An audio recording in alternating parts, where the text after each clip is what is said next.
출애굽기 12장 1절에서부터 28절까지 내용을 주제로 해서 유월절과 무교절이란 제목으로 하나님의 귀한 말씀을 나누려고 합니다.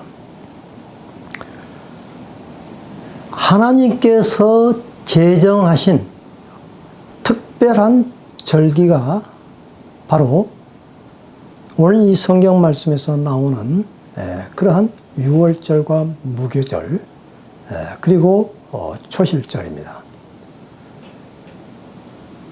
우리가 말하기를 크게 말하면은 3대 절기고 그 다음에 조금 더 광범위하게 말하면 7대 절기라고 합니다. 하나님께서 제정하신 그 절기가 7대 절기인데 그것을 또 이제 더 중요하게 여기면 3대 절기라고 합니다. 자, 그러면 이 3대 절기가 얼마나 중요하길래 여호와 하나님께서 정해가지고 그것을 영원토록 대대로 지키라고 했겠습니까? 아마 캐톨릭이랄지 아마 우리 개신교, 성공회 또 감리교 여러 가지 또 타 교단 중에서도 지금 2월 22일부터는 수요일, 그걸 제해 수요일이라고 그러는데 사순절로 지금 지키고 있습니다. 그러니까 부활절 기준으로 해가지고 40일 동안 주일날 빼고요. 사순절을 지금 지키고 있는 걸로 알고 있습니다. 성경에는 사순절이라는 말이 나오질 않습니다. 그러면 이 사순절을 언제 나온 겁니까? 캐톨릭에서 예수님께서 재림이 너무 늦게 온다 이거예요. 그래가지고 재림이 늦어져서 325년 니케아 종교회의에서 제정했던 그러한 절기인 것입니다. 이 사순절은. 그러나 오늘 여기 본문의 말씀은 여호와 하나님께서 영원토록 그것을 자자손손 대대로 기념해서 그걸 지키라라고 이렇게 말하고 있는 것입니다. 굉장히 중요한 날이죠. 그럼 도대체 이 날이 어떤 날이냐라는 것입니다. 자, 우리가 크게 3대 절기라고 그러는데요. 그러니까 봄, 기준이 그 추수기입니다. 봄 추수기와 그리고 가을 추수기. 그리고 그 중간에 7.7절, 오순절입니다. 그러니까 봄 수확기 때의 중요한 절기, 유월절, 무교절, 초실절이 있고요. 그 다음에 가을 수확기의 중요한 절기가 바로 나팔절, 대속제일, 초막절, 이 세 절기가 있습니다. 그래서 그걸 중요한 절기를 하나 따서 바로 무교절, 또 유월절이라고도 하죠. 무교절, 7.7절, 그리고 초막절, 이 세 절기를 3대 절기라고 합니다. 초막절을 장막절이라고도 하고 그리고 수장절이라고도 그렇게 합니다. 그러니까 7대 절기 아니겠습니까? 더 세밀하게 따지면. 유월절과 무교절에 대해서 말씀을 나누도록 그렇게 하겠습니다. 이제 부활절 때는 이제 초실절이기 때문에 그때 말씀을 나누도록 그렇게 하고요.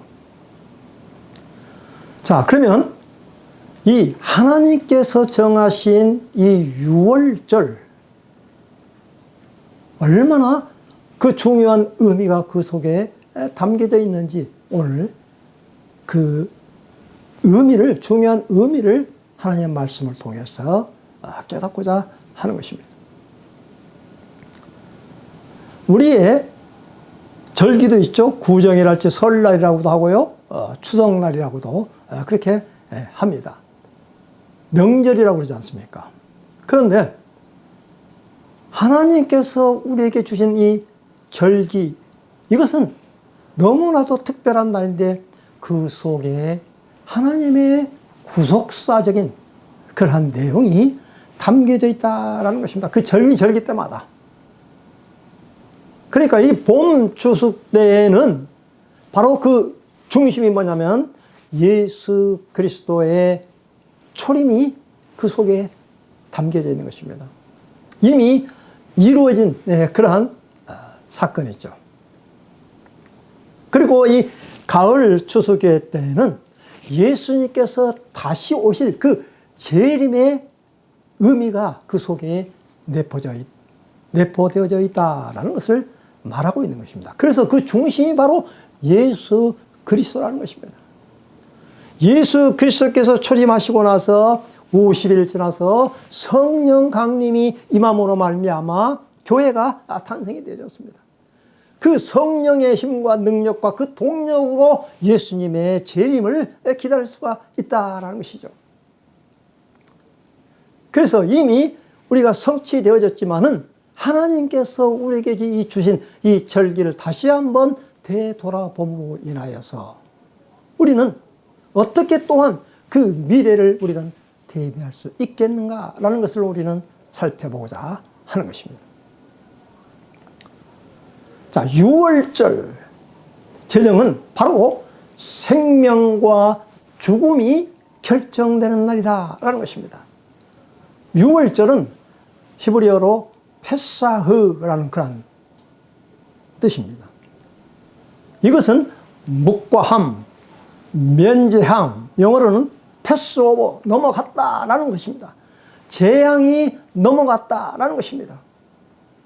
그래서 오늘 여기에 성경 말씀에 이 6월절이 참으로 중요하기 때문에 그 달력에 있어서 하나님께서 그 달력의 첫 해를 바로 이 6월절 해로 삼았다라는 것을 우리는 알 수가 있는 것입니다. 그러면 이 6월절 구약시대 때 이스라엘 사람들에게만 해당되어지고 유대인들에게만 제정된 그런 날이고 우리는 아무런 지킬 필요가 없지 않느냐 그렇게 생각할 수가 있겠습니다. 그러나 우리는 예수님을 믿는 그런 사람들이다. 그리스도인들입니다. 예수님이 하신 일을 우리는 본받고 따라가야 하는 것이죠. 예수님께서도 누가복음 22장 14절 15절에 보면 때가 이름에 6월절 음식 먹기를 원하고 원했다라는 것입니다. 예수님도 그 3년 동안 이 땅에 오셔서 사역한 그러한 모든 사건의 중심이 바로 이 6월절 기간이었던 것입니다. 그리고 십자가에 못 박혀 죽으신 그 날도 바로 이 6월절인 것입니다. 6월절에 맞춰서. 그러니까 얼마나 예수님께서도 그 6월절 날을 그 성만찬을 통하여서 제자들에게 자기가 곧 이제 십자가에 못 박혀 죽을 것을 이야기하면서 성만찬을 떡을 떼면서 이게 바로 자기의 몸이다라고 이렇게 말을 했겠습니까? 그러니까 예수님도 6월절 중심으로 해서 갈릴리 사역, 그 사역의 본부가 바로 이 가버나움 그쪽이지만은 그 6월절 절기에 예루살렘으로 오게 되는 그러므로 인하여서 가나 올림잔치, 포도잔치에서 그런 그 표적을 보이시고 그리고 이 니고데모와의 대화 속에서 새로 거듭남의 의미를 설명하고 있고 그리고 보리떡 5개와 물고기 2마리를 가지고 5,000명을 먹이신 그러한 사건을 통해서 바로 자기 자신이 생명의 떡이라는 것을 바로 이 6월절 때에 맞춰서 그러한 표적을 행했다는 것입니다. 바울 사도도 고린도전서 5장 7절에 보면은 6월절 어린 양 예수님을 그렇게 표현하고 있는 것입니다. 요한복음 1장 29절에도 보면 세례 요한이 예수님의 그 오심을 보라 예수님을 보고 세상 죄를 지고 가는 하나님의 어린 양이로다 라고 이렇게 말씀을 하고 있고 요한계시록에서는 성경의 마지막 장 지난 주간을 통하여서 요한계시록을 다 강의를 끝마쳤습니다. 중심 사상이 바로 어린 양 예수께서 인을 떼시고 어린 양 예수께서 어린 양 대신 그분께서 바로 모든 일을 행하시는 그러한 과정들을 우리는 자세히 살펴보았습니다. 자, 그래서 오늘 여기 12장 1절에 한번 2절까지 한번 읽어볼까요? 자, 표준 새 번역으로 오늘 한번 읽어보겠습니다. 주님께서 이집트 땅에서 모세와 아론에게 말씀하셨다라고 말하고 있습니다. 너희는 이 달을 한 해의 첫째 달로 삼아서 한 해를 시작하는 달로 하여라. 바로 주님께서 어디에서 말씀하고 있습니까? 이집트 땅에서. 그러니까 이집트 땅은 지금 이스라엘 백성들이 그곳에서 지금 종의 생활을 하고 있는 그러한 상태에서 말씀하고 있는 것입니다. 왜 그렇습니까? 그 이집트 땅에서 종된 그러한 상태에서 하나님께서 그 이스라엘 백성들을 빼내시겠다라는 그러한 뜻이 담겨져 있는 것 아니겠습니까?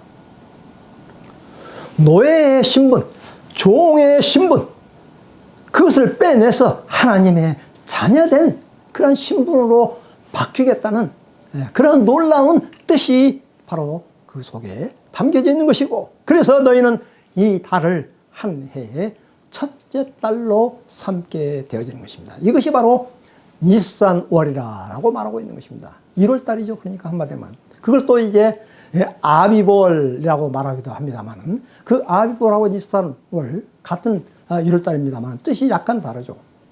아비볼은 그 보리 이사 익어가는 그때의 절기라는 그런 뜻인 겁니다. 그러니까 이 오순절날은 전부 다 이제 그 아비볼의 기준을 해가지고 이제 제정이 되어진 것이죠. 보리 추수, 보리 한단, 오메르. 그 주님 앞에 그 드려지는 7번 곱하기 7번 했을 때 성령의 풍성한 그러한 강림이 임하게 되어지는 그러한 날이다라는 것입니다. 자, 3절에서 읽어보면은 온 이스라엘 회중에게 알려라. 이날, 열흘날 각 가문에 어린 양 한 마리씩 곧 한 가족에 한 마리씩 어린 양을 마련하도록 하여라. 한 가족에 식구수가 너무 적어서 양 한 마리를 다 먹을 수 없으면 한 사람이 먹을 분량을 계산하여 가까운 이웃에서 그만큼 사람을 더 불러다가 함께 먹도록 하여라. 6월절 식사하는 이제 이스라엘 백성들이 애굽을 떠나는 그러한 그 마지막 그 전날 밤에 어린 양을 잡는다라는 것입니다. 자, 그래서 식구가 적을 때는 이제 그 이웃 동네와 같이 다 먹을 수 있는 분량, 그 동네 사람들과 함께 먹게 되어진다는 것입니다. 그러면 그 어린 양은 어떤 어린 양이냐? 5절에 보니까 너희가 마련할 짐승은 흠이 없는 1년 된 수컷으로 하되 양이나 염소 가운데서 골라라. 너희는 그것을 이달 10날까지 두었다가 해질 무렵에 모든 이스라엘 회중이 모아서 잡도록 하여라. 그리고 나서 7절에 보니까 그리고 그 피를 받아다가 잡은 양을 먹을 집의 좌우 문설주와 상인방에 바르라. 그렇게 말하고 있는 것입니다. 그리고 그날 밤에 그 고기를 먹어야 하는데 고기는 불에 구워서 누룩을 넣지 않는 빵과 쓴 나물을 곁들여 함께 먹어야 한다라고 이렇게 말하고 있는 것입니다. 그날 밤 그 고기를 온 식구들이 다 모여서 불에 구워서 그리고 누룩을 넣지 않는 빵과 쓴 나물을 곁들여 함께 먹는다라는 것입니다. 이것은 무엇을 의미하고 있는 것입니까? 고난의 시절을 이제 잊지 말고 대대로 기억하라는 것입니다. 노예에서 해방된 날 그 민족이 이제 새롭게 탄생되어지는 하나님의 택한 백성으로 하나님 나라의 백성으로 새로 시작되는 그러한 날을 기념하는 것이 바로 6월절 날이라는 것입니다. 그러니까 이 6월절은 이스라엘 백성들은 축제에 이른 것입니다. 축제일, 기쁨의 절기인 것입니다. 죄에서 해방된 날이요, 어둠에서 벗어난 날이요, 모든 억박과 그 죄의 사슬에서 이제 자유와 기쁨을 얻는 그러한 승리의 축복의 날이다라는 것입니다. 그래서 그들은 세 가지를 음식을 먹는 것 아니겠습니까? 양고기와 무교봉. 무교봉은 누룩을 넣지 않는 빵인 것입니다. 누룩을 넣지 않아요. 누룩은 부풀게 하는 것 아니겠습니까? 그러니까 이 누룩을 그 당시에 6월절 무교절에는 전부 다 그런 누룩들을 다 제해버리는 거예요. 이게 6월절과 무교절 같이 용어가 같이 쓰여지는데요. 6월절 1월 14일 날이라면 무교절은 1월 그 다음 날 1월 15일 날이 무교절이고 1월 16일 날이 이제 초실절입니다. 예수님께서 십자가에 못 박히신 그 금요일, 그리고 토요일 날 무덤에 들어가셨죠. 그리고 그 다음 날에 부활하신 것 아니겠습니까? 같이 연결되어져 있다는 겁니다. 12장 9절에도 이렇게 말하고 있습니다. 너희는 고기를 결코 날로 먹거나 물에 삶아서 먹어서는 안 된다. 머리와 다리와 내장 할 것 없이 모두 불에 구워서 먹어야 한다. 그리고 너희는 그 어느 것도 다음날 아침까지 남겨두어서는 안 된다. 아침까지 남은 것이 있으면 불에 태워버려야 한다 라는 것입니다. 그날 다 소비해야 된다라는 것입니다. 완벽하게 그 양고기를 다 없애버려야 한다라는 것입니다. 자, 그리고 먹는 방식이 특이합니다. 12장 11절에 나와 있죠. 12장 11절에 너희는 그것을 먹을 때에는 이렇게 하여라. 허리에 띠를 띠고 발에 신을 신고 손에 지팡이를 들고 서둘러서 먹어라. 6월절은 주 앞에서 이렇게 지켜야 한다. 얼마나 구원의 긴박성입니까? 이제 그 6월절 음식을 먹고 이제 문설주에 다 이제 그 피를 바르고 이제 바로 떠나야 한다는 거예요. 모든 걸 다 이제 채비를 다 맞추어 급히 떠나야 한다라는 거예요. 이 구원의 긴박성이라는 것입니다. 구원의 긴박성. 우리 성도들의 삶의 자세는 바로 이와 같은 삶의 자세가 되어야 된다는 것입니다. 우리 주님께서 다시 오시면 우리는 바로 떠나는 겁니다. 이 세상을. 우리의 본향이 어디에 있습니까? 우리의 본향은 이곳이 아닙니다. 그래서 우리는 잠시 이곳에 머물다 갈 우리의 영원한 본향의 나라를 향해서 우리는 긴박하게 떠날 채비를 준비를 하고 우리는 우리의 삶을 이 세상에서 살아간다는 그러한 말씀을 하고 있는 것 아니겠습니까? 12장 12절에 이렇게 말하고 있습니다. 그날 밤에 내가 이집트 땅을 지나가면서 사람이든지 짐승이든지 이집트 땅에 있는 처음 난 것을 모두 치겠다. 그리고 이집트의 모든 신을 벌하겠다. 나는 주이다. 이렇게 말하고 있죠. 13절에 문틀에 피를 발랐으면 그것은 너희가 살고 있는 집의 표적이니 내가 이집트 땅을 칠 때 문설주의 피를 바른 집은 그 피를 보고 내가 너희를 치지 않고 넘어갈 터이니 너희는 재앙을 피하여 살아남을 것이다. 문설주의 피를 바른다라는 것입니다. 예수 그리스도의 십자가의 보혈의 피가 우리의 마음속에 덮어 있습니까? 예수님의 보혈의 피로 우리는 죄 사함과 죄 용서함을 받을 수가 있는 것입니다. 우리 인간이 아무리 노력하고 아무리 선을 쌓고 공로를 쌓는다 할지라도 예수님의 십자가의 보혈의 피가 없이는 우리는 구원받을 수 없다라는 그러한 존재라는 것입니다. 피를 바른 집은 재앙에 넘어간다라는 것입니다. 심판을 면하게 된다는 거예요. 14절에 이렇게 말하고 있죠. 이 날은 너희가 기념해야 할 날이니 너희는 이 날을 주 앞에서 지키는 절기로 삼아서 영원한 규례로 되도록 지켜야 한다.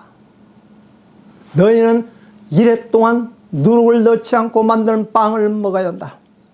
7일 동안 누룩을 넣지 않는 빵을 먹는 그런 날이 바로 이 무교절인 것입니다. 그 6월절 기념을 해서 그 첫날에 너희는 집에서 누룩을 말끔히 다 치워버리는 것입니다. 첫날부터 일주일 동안 이제 누룩을 넣은 빵을 먹는 사람은 누구든지 이스라엘에서 끊어진다라고 그렇게 경고하고 있는 것이죠. 그래서 이스라엘 백성들은 출애굽하고 나서도 영원토록 대대로 그들은 그 절기를 지키고 있는 것입니다.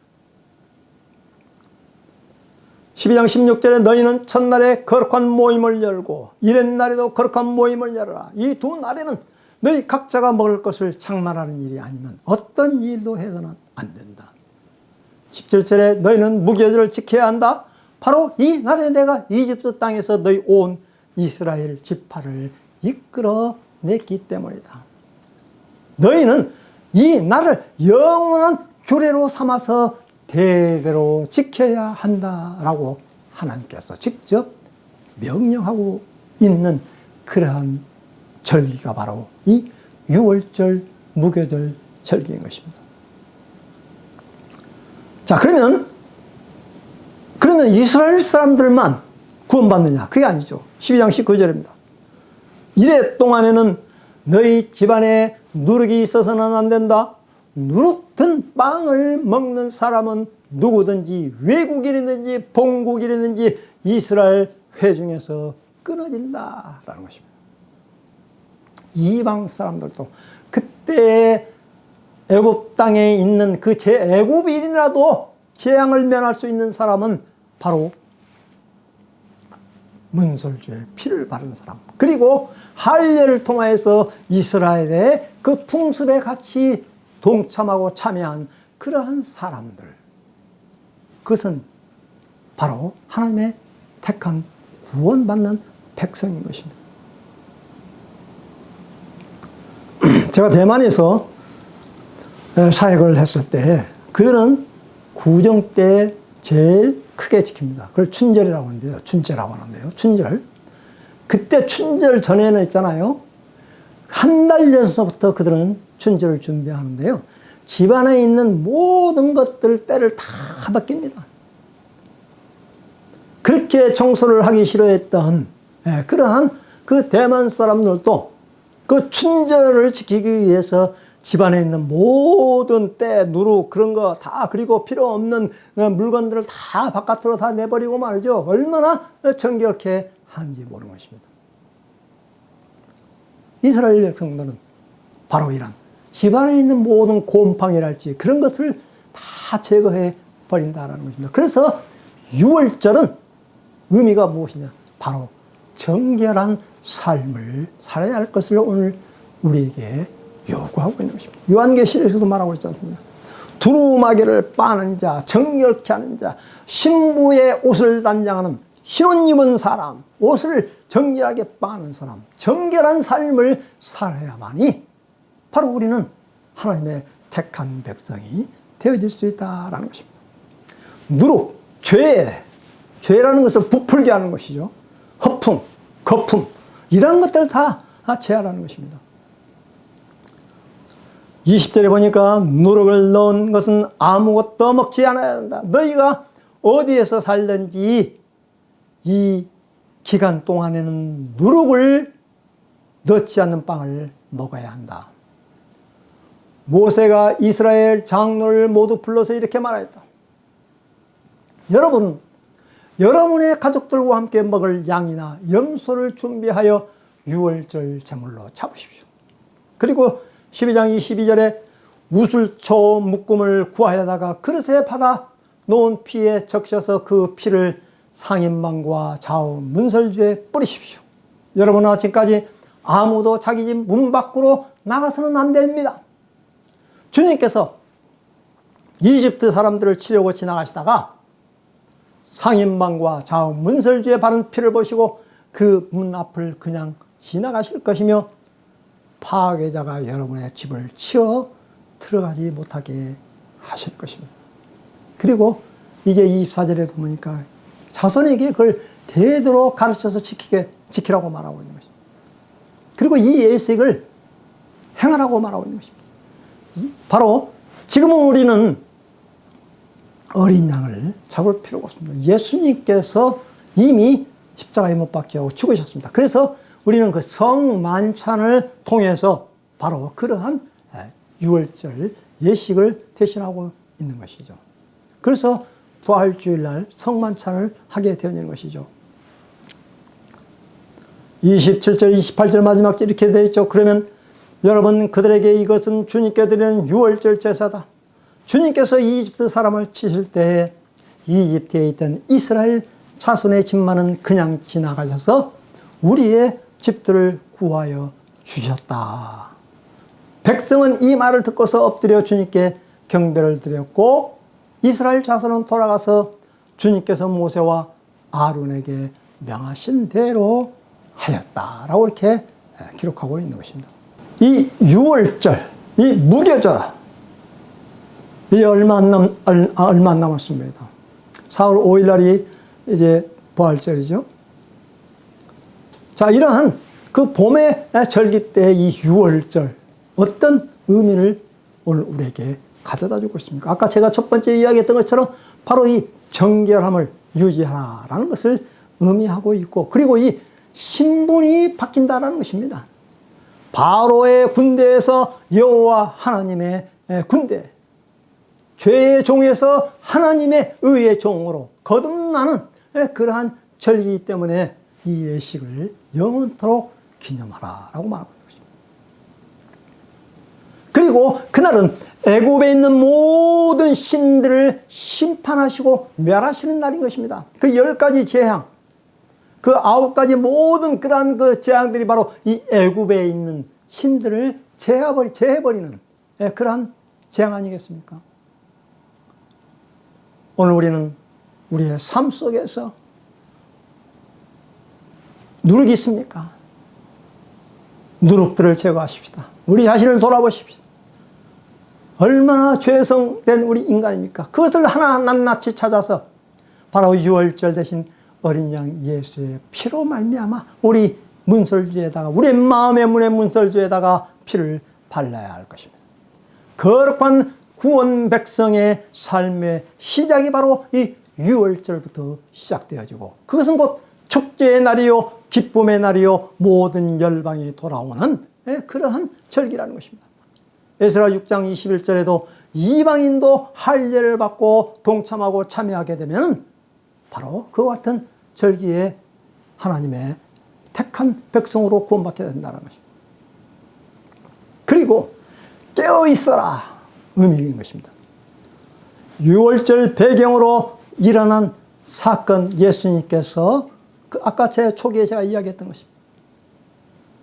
바로 성만찬, 예수님께서 그 성만찬의 짧은 그러한 시간이지만 어떻게 보면 그 금요일 오후 3시서부터 그리고 9시까지 한 6시간 그 짧은 기간 동안 기록된 것이 바로 요한복음 13장에서부터 14, 15, 16, 17 계속해서 몇 장을 걸쳐서 일어난 일들이 바로 그곳에 요한복음에 기록되어 있다는 것이 얼마나 중요합니까? 예수님은 6월절에 예루살렘에 가서 성전을 척결했습니다. 성전을 정결케 했습니다. 우리의 마음, 우리의 심령을 정결케 하고 깨어 있어서 오늘 우리가 불확실성 시대에 어떻게 우리는 최후의 그날을 우리는 준비하고 맞이할 것인가? 그것은 곧 이제 다시 오실 예수 그리스도의 재림을 준비하라라는 것입니다.